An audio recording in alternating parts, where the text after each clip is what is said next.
So I just found this park here. I'm in Avondale, which is like just next to the town where I've been for past few days or week or so, whatever it is.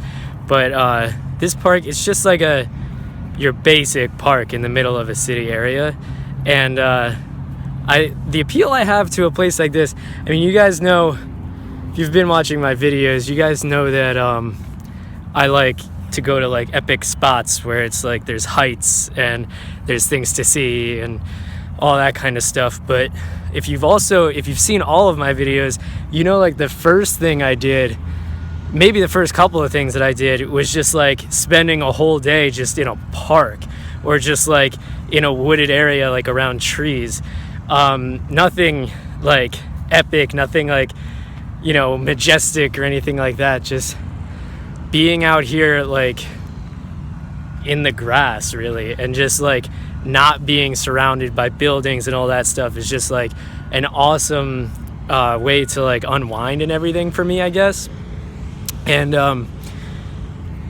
I started to feel a little bit like the big reason is the job that I was working, which, by the way, I'll just, you know what, this video is going to have a lot of talking. I'll just get into that right now, tell you guys everything about it. So the job that I was working at was at Amazon, their fulfillment center, which is just like a basic warehouse.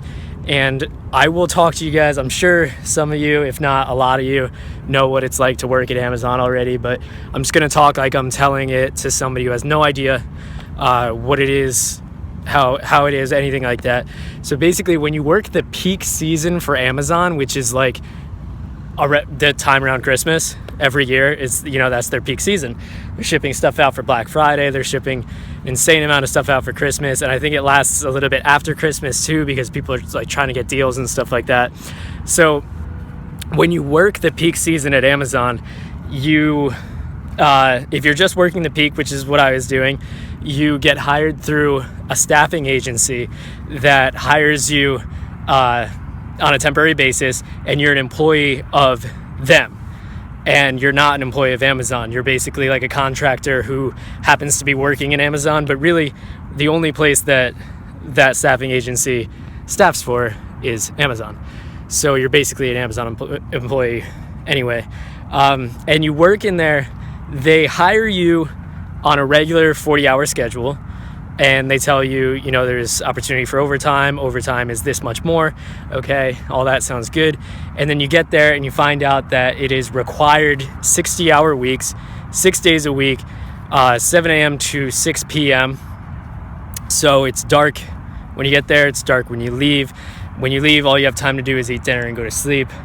And your half-hour lunch break starts the second the bell rings for lunch, which means however amount of time it takes you to walk across the huge Amazon warehouse to your lunch break is part of your lunch time. So you'll leave at, say, 12 o'clock, and by the time you make it to the break room, it's 12:05, and then you get some food together and it's 12:10. So you need to have that finished by like 12:20, 12:25 to make sure that you're back and scanning your first box by 12:30. So that's your break time. And the rest of the time you need to be working quickly enough to stay at the Amazon required rate, or else you lose your job. So, you know, I'm doing my best here to not trash or talk shit on Amazon in any way. I'm just saying exactly how it is. Maybe to some people that'll sound fantastic. That's basically how it is to work at Amazon, guys. But yeah, the reason I first got onto the topic of Amazon is that I was starting to feel completely disconnected from, you know, this kind of scenery, this kind of living, being out in nature and peace and quiet and all of that stuff, because all I was doing is working in a crappy, loud, fast-paced warehouse and then sleeping at night to wake up and do it again. So it's good to be here, guys. I am at this park.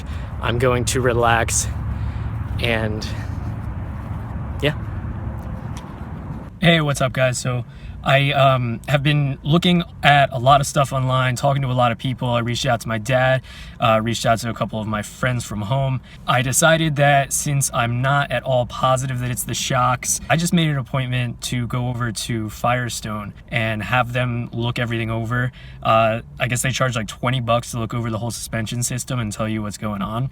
So I'm gonna go do that right now. She said just come over whenever you're ready. So I'm gonna go do that and know exactly what's wrong. So it's good stuff. Let's go. Here at Firestone, guys, and it's raining for the first time in a while. Let's see what they say.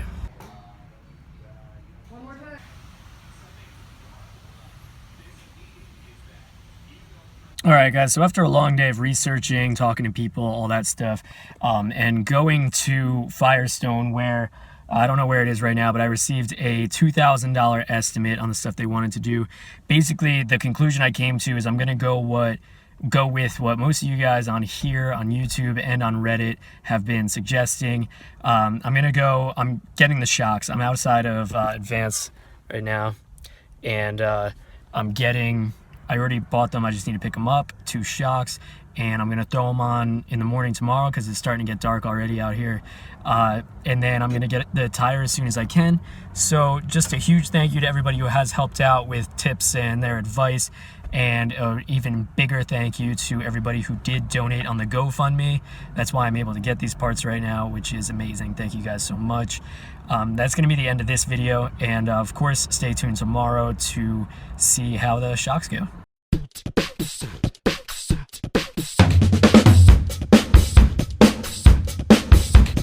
Tom, tom, tom, lele, malang.